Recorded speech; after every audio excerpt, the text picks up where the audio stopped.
Halo, assalamualaikum warahmatullahi wabarakatuh. Apa kabar hari ini, teman-teman? Semoga selalu dalam keadaan baik dan selalu dalam lindungan Allah Subhanahu wa Ta'ala. Amin, amin ya Rabbal 'Alamin. Nah, alhamdulillah masih bisa upload video lagi ya, teman-teman. Kali ini aku mau upload video tentang eh, aku mau buat tabungan pendidikan buat anak aku yang pertama. Nah, ini sebenarnya dulu pernah bikin ya, teman-teman, pas pertama kali budgeting itu, dan alhamdulillah sudah terkumpul dan udah aku sisihkan untuk insya Allah bisa untuk masuk PAUD ya, teman-teman. Masuk PAUD, maaf, maksudnya masuk TK. Nah, ini mau aku lanjut lagi, mau buat lagi di sini buat nanti SD dan seterusnya nanti. Nah, aku di sini buatnya nggak langsung ke SD atau langsung ini untuk SD, ini untuk nanti sekolah itu gitu ya. Jadi nanti mengalir aja ya, teman-teman, sesuai dengan rezeki yang Allah kasih untuk Mas Altaf. Juga nanti bakal aku lanjut lagi aja, jadi nanti bakal aku sisihin di rekening sendiri ya, teman-teman, untuk pendidikan. Nanti juga aku bakal bikin tabungan pendidikan juga buat si kecil yang masih bayi ini. Cuman nanti next bakal aku bikinin. Nah, ini aku masih mau bikin template-nya ya, teman-teman. Aku bikin manual biar asik aja, biar jadi semangat nabungnya.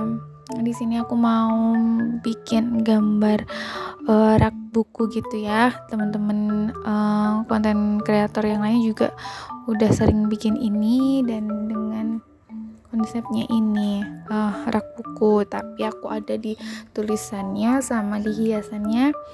Aku pakai hiasan tenda atau tanda panah juga yang dipakai waktu kemah ya, atau untuk kemah. Nah, ini aku mau sambil gambar sambil bahas sedikit ya, teman-teman, tentang pendidikan anak.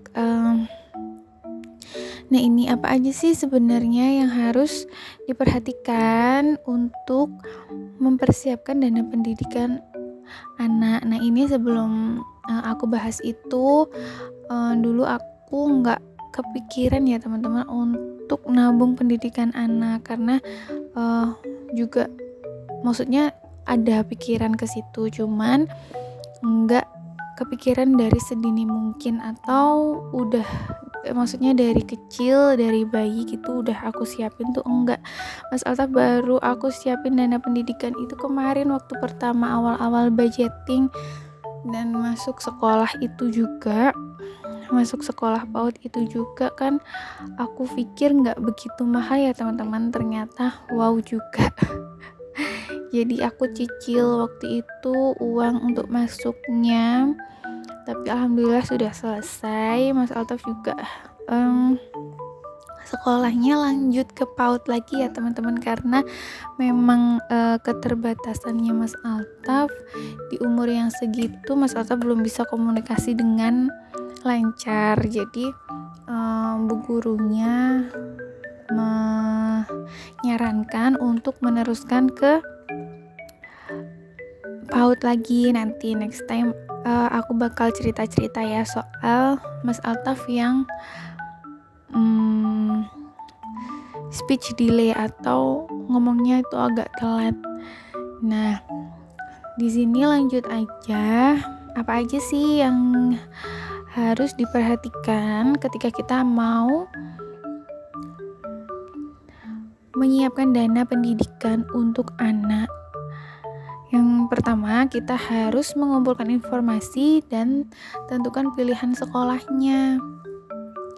Di sini maksudnya mungkin kita mau cita-citanya nih anaknya mau sekolah di mana ya, misalnya kalau di TK atau SD, misalnya SDIT atau TKIT gitu ya, atau misalnya kalau udah SMP mau di pondok atau mau di sekolah mana gitu. Nah, kita harus cari-cari tahu sebanyak mungkin informasi tentang sekolahan tersebut dari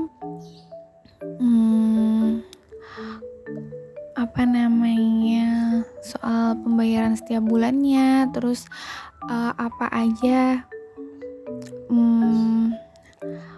maksudnya untuk uang pangkalnya atau uang gedungnya ya biasanya ya, terus untuk dan lain-lainnya, misalnya seragam sekolah, terus ada ekstra apa mungkin, atau les-les apa gitu ya teman-teman. Nah, itu kalau bisa sedini mungkin harus dikumpulkan informasinya sebanyak-banyaknya. Jadi kita tahu ada berapa dana yang harus kita siapkan untuk masuk ke sekolah tersebut. Yang kedua, setelah kita tahu berapa nih dana yang harus disiapkan, kita membuat perencanaan anggaran sekolah. Nah, di sini maksudnya setelah kita tahu berapa sih yang harus kita siapkan nanti untuk masuk ke sekolah tersebut, atau selama anak ini mau sekolah di situ ada berapa sih biaya yang harus kita siapkan. Terus kemudian kita harus bersiap-siap dengan inflasinya ya teman-teman, karena kita akan mengalami inflasi setiap tahunnya itu 10-15% per tahunnya. Jadi itu menurut Badan Pusat Statistik ya teman-teman, bisa mengakibatkan juga biaya pendidikan ini meningkat.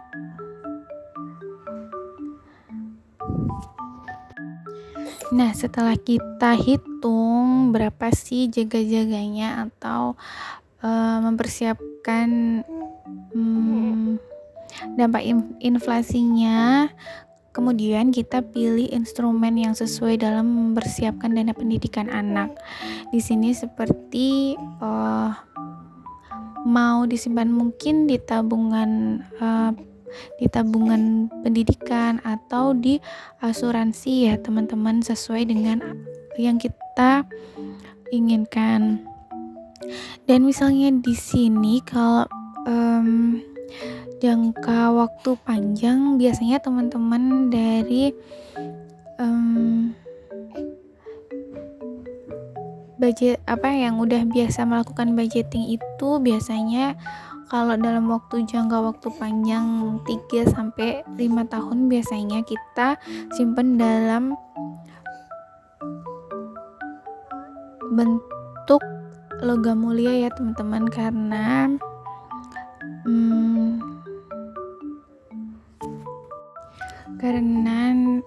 emas itu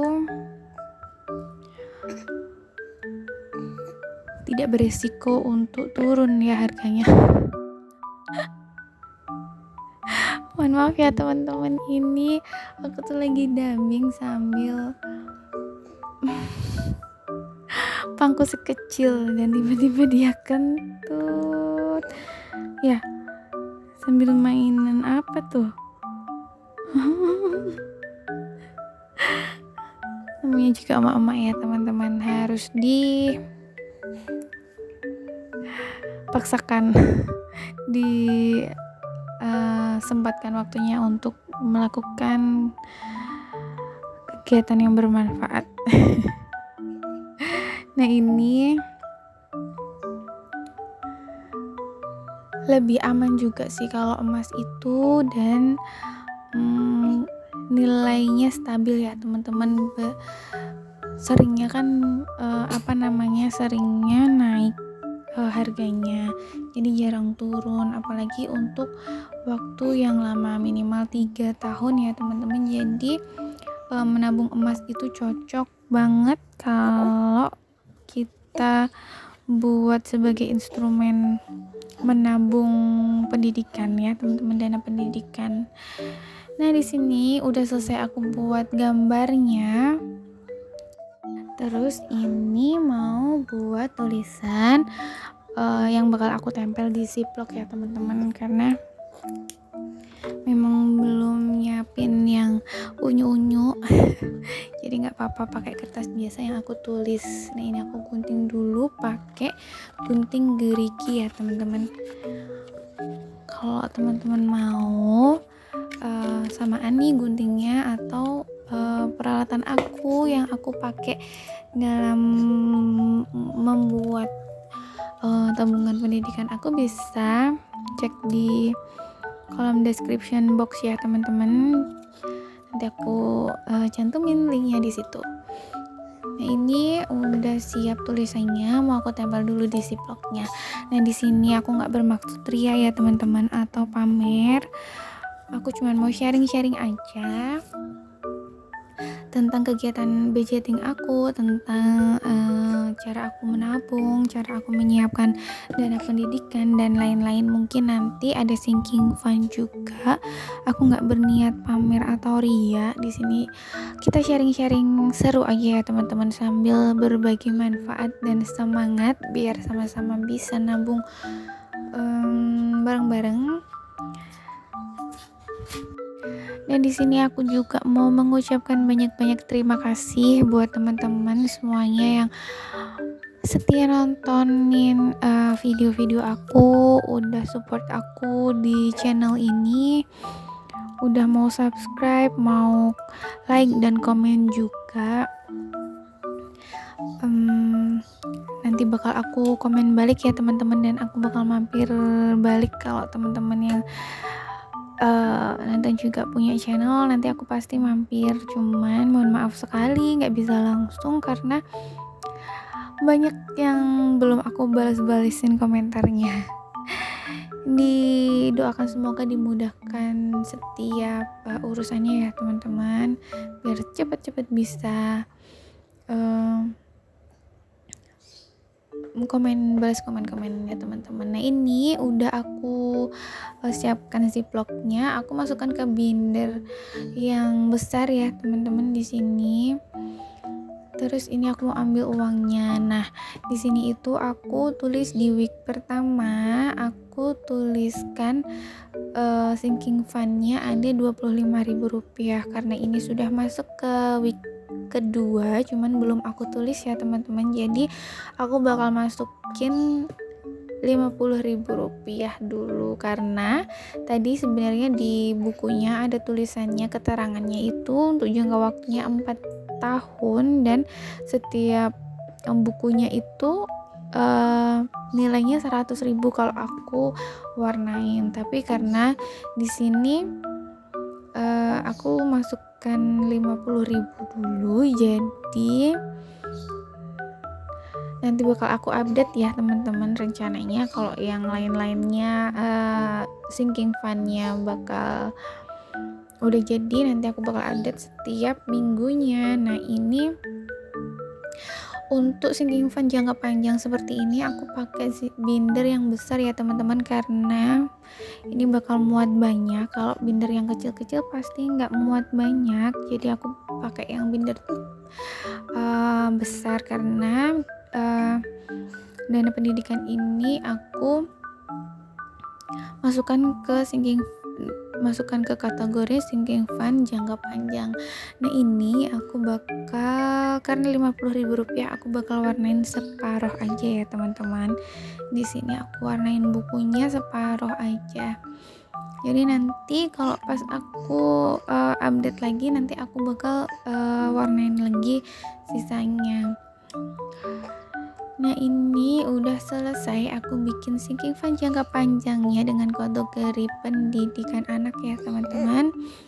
Terima kasih udah menonton video ini dari awal sampai akhir. Jangan lupa di like, komen, dan subscribe untuk yang belum, yang baru-baru mampir. Dan sampai jumpa di video aku selanjutnya. Terima kasih.